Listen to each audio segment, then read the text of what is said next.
Hello and welcome back to About Crypto, where we talk to crypto people about what they are working on and how they got involved in the cryptocurrency space.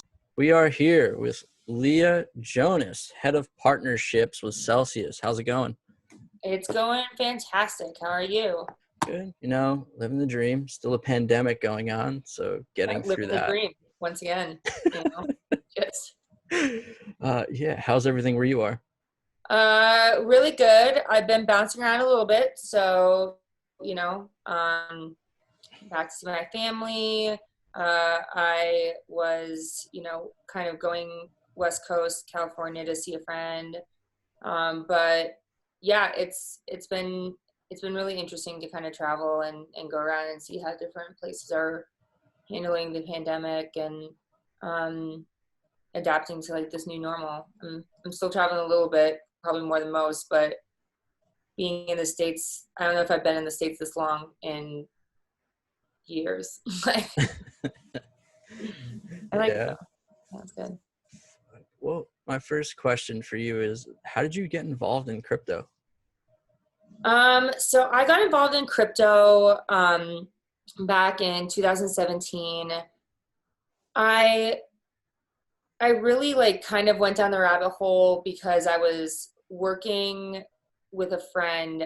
She was working at a venture firm out of Silicon Valley, and they were investing in all these different emerging tech startups. And you know, if you've seen one chatbot, you've seen them all. And I was just like not really intrigued by any of the emerging tech because it just kind of seemed like, you know, white dudes creating products for other white dudes that they thought were going to change the world. Um, Sounds about right. Giant circle jerk. But then when she like brought this up, my dad was in money transfer, so I kind of understood, the fundamentals, and I started taking a closer look at it, and you know, I really went down the rabbit hole when I moved to New York. I met you. I went to all these meetups. I didn't have any friends, so that was great. That was very helpful because I just ended up going strictly to all of these conferences, meetups, learning about the industry. I met Alex Mashinsky, our founder there, and I went down the rabbit hole. I think that it's like once you have opened up your eyes to it, um, and you really realize the potential, there's no going back. And I think I've seen other people have this like intense passion for their work, and I always wanted that. And the minute I found it, I knew it. It was like finding a soulmate, and I was like, okay, this is what I'm going to be doing for the rest of my life. And 2.5 years later, I've still not had a day where I woke up not excited for work. So hopefully keeping that streak running for the next 100. Yeah, or the next 1,000, depending on everything that happens. Yeah, just reincarnation. I'll come back as a as a head of a cryptocurrency. Pretty much. So what are you currently working on with Celsius? So I've played a lot of roles at Celsius. I was like I don't know if it was employee number like 8 or 9, but super, super early. I started working with them really in like December 2017, I guess. And pretty fast, Alex was like, you're in BD. Like I started out in marketing, but I had previously done tech sales, and, you know, I helped them build out the BD department, a lot of our process flows. But I really kind of recognize this need to partner with other platforms that don't have these passive income services, ability for users to earn yield.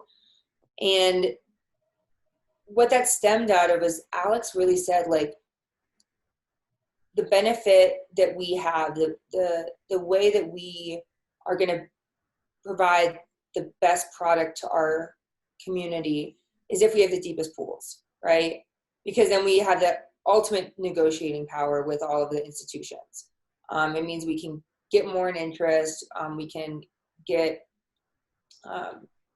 have less risk on our books, because if you can't go to anybody else for $100 million loan in BTC, then you can't go to anybody else. And we really had that, like that beginning or first market advantage in a lot of ways. So I started building out our API program, and over the last year and a half, I've worked on building that out. It's been a long process, but it's really taking shape. We have a lot of really awesome partners like Mode and Bitwalla that are providing interest-bearing accounts in their apps. And now I have way more demand than I can even handle. But the goal is to be able to provide this offering to anyone who wants it, right? Whatever platform you prefer, whether it's DeFi or otherwise, giving you the option to diversify a little bit into a lending product is like a universal need. So I really work on the supply. I work on the tech integrations, working with other wallets, exchanges, as well as other strategic initiatives that come up. I really like being on the strategy side. So that's what I've been knee deep in for a while, and it's cool. It's I understand why people get addicted to building companies, because seeing a product come to life that you formulated, you fought for, you're gaining traction, success, people want it, is it's a drug for sure. It's a serious drug. If I could bottle and sell it, so half. Yeah, absolutely. And that's super interesting. And do you think Celsius is a way for Bitcoin to reach mass adoption? Because that's just a very consumer facing product. Yeah, it's interesting. I think that it is. I think I'm going to take maybe a controversial approach and say I think that stable coins are a gateway drug to Bitcoin. Ooh. Okay. And this is what I mean. So in our app, our stable coins are used as a source of capital for our retail loans, right? It's one of the most the safest or less, or how do I say this? If you are risk averse, it's the product for you, because ultimately, if you deposit $100 worth of USDC on the app, right?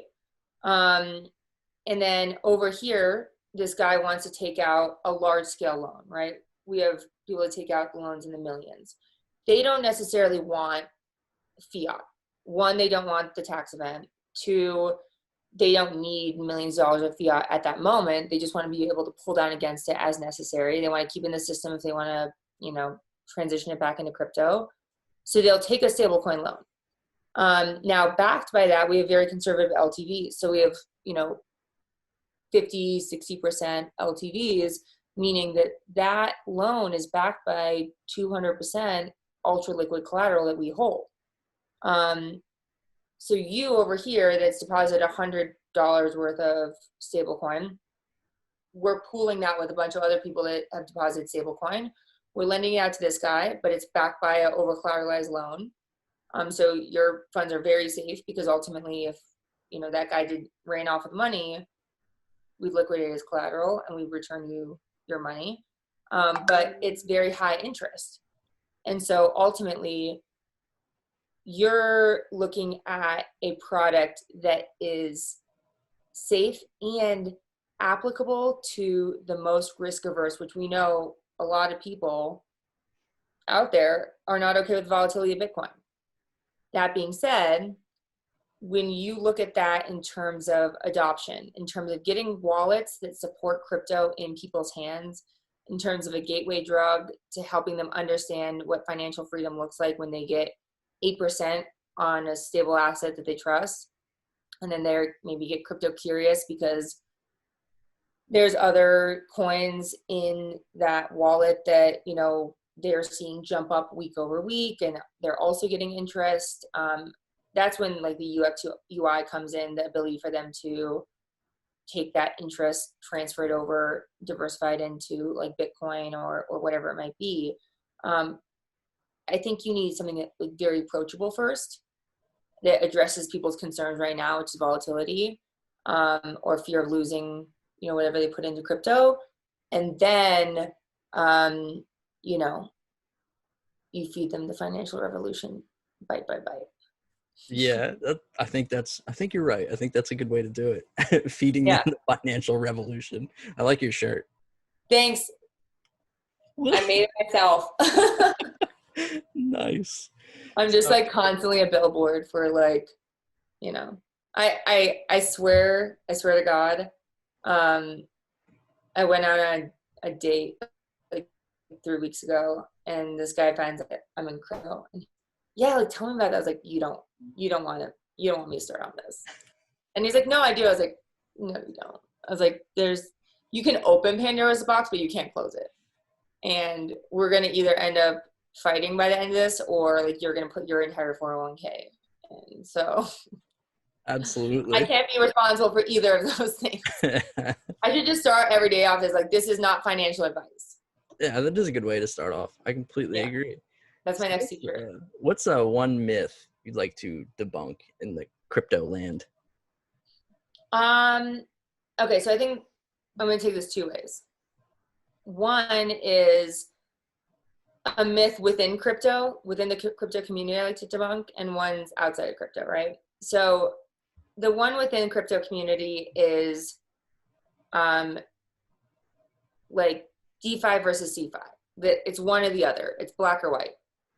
I think that the key to adoption, the key to true decentralization, to financial freedom, is collaboration between like centralized, transparent institutions within crypto and true decentralized financial institutions within crypto. Because I think that if you're looking for mass adoption, the people, just like stablecoins, the people that will bring in the masses is CeFi, because ultimately people need an experience that's similar to what they're already used to in order to be comfortable with it, right? They need to be able to reset a password. They need to be able to, have a support ticket to call, or, they need to have something similar to their current banking experience in order to kind of enter the space. But I think that we need to slowly start to educate people about what DeFi looks like, what safety looks like, what to do to truly reduce the necessity of a middleman in your financial transactions. But again, you have to have it piece by piece, and you can't do it piece by piece if you don't have the initial influx of people. And to get that, it's kind of like chicken and egg thing. Yeah. Only in this case, I think I know, which is like CeFi first as a gateway drug, and then DeFi. And it's not all or nothing. Just because you don't hold your own keys on a hardware wallet, or they're not written underneath your bed or like etched into your bed frame, doesn't mean that you're any less crypto than anybody else. It means that you've reached the level of decentralization you're comfortable with, and stop shaming people for like not going fully all in because they don't have the technical know-how. I think that's where we get like in trouble. I think that's where you get in trouble with tech, and specifically with crypto, because you sit there and you're like expecting a mom of 5 in Alabama to go like understand how to like install a MetaMask and understand that she can't reset this password, or there's no support line for her to call. Like, you need to be able to appeal to every single different archetype. And I feel like if you shame every other archetype because you're one specific one, then it's just it's elitist, and it's like a club that people are trying to compete to out crypto each other, out decentralize each other. It's like shaming someone for not knowing what a coin join is, or mixers. Yeah, it's or like Tumblr. It's like, what are you doing? Yeah, it's like, do you want people to come or not? Do you want to show off how much you know, or do you want mass adoption? Because it's not going to be both. Like, I mean, coming from a girl in crypto, like I used to see this all the time uh, at like events. And no offense to guys, but it was like, let me see if I can find the one thing you don't know about, and then um, like mansplain that one thing to you again and again to build up my ego and make me feel better. It's like, no, don't do that. Like, that's just like, no, that's like unapproachable. And we're going to continue to have like this block in adoption if we continue to say like, oh, I'm going to take one step and make it niche, niche, niche for like these 3 people. But these 3 people will feel really awesome that they're the only ones that understand it. It's like, no, stop. So that's in crypto. That's when I would like to debunk. I would like to debunk the idea that it's one or the other, and I believe it's a sliding scale, and people will fall at different points in that sliding scale, and people might never get beyond CFI. Some people will go all the way till the end of it and, you know, be one of the handful of people that understand deeply about every, you know, decentralized, you know, financial product out there, but that's not everyone. So that's one. The second, I think, from the outside perspective, what I would love to debunk is I believe in blockchain, but I don't believe in crypto. That's like one I hear a lot in finance, and I laugh so hard because I'm like, here's the thing.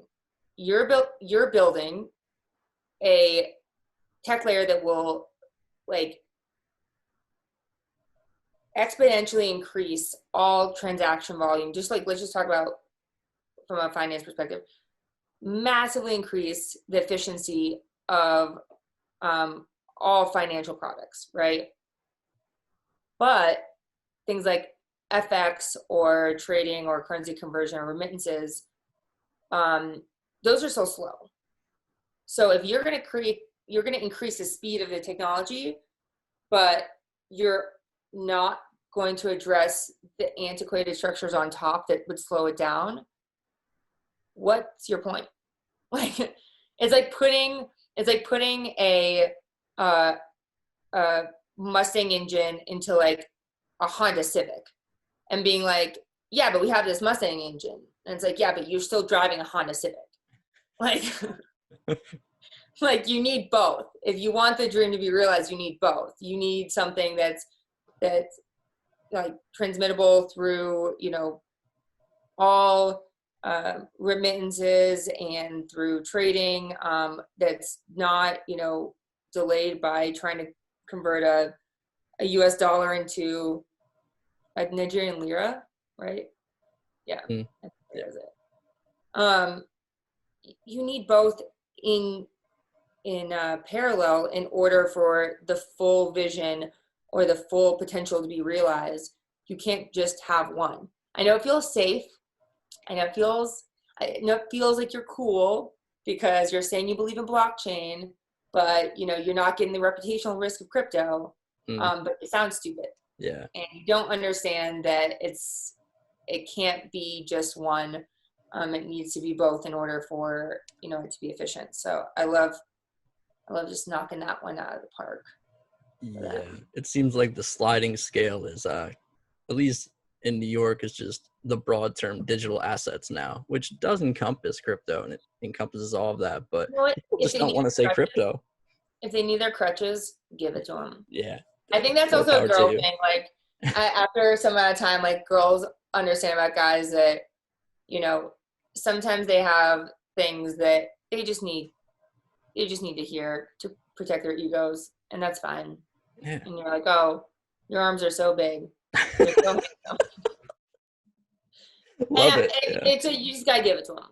And I think that's it's same. It's like, you know what? If you don't want to say crypto, I'm not gonna fight with you on it. Say digital asset, and you know you're in your comfort zone, and as long as it's moving it forward, then cool. Yeah. So where can people find you?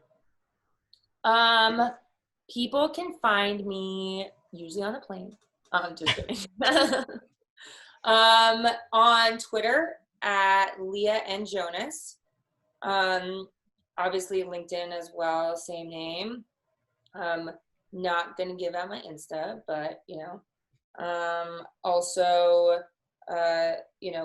on our website, if any of our contact emails, hello at or partners at, partners goes to me, so they're interested in collaboration.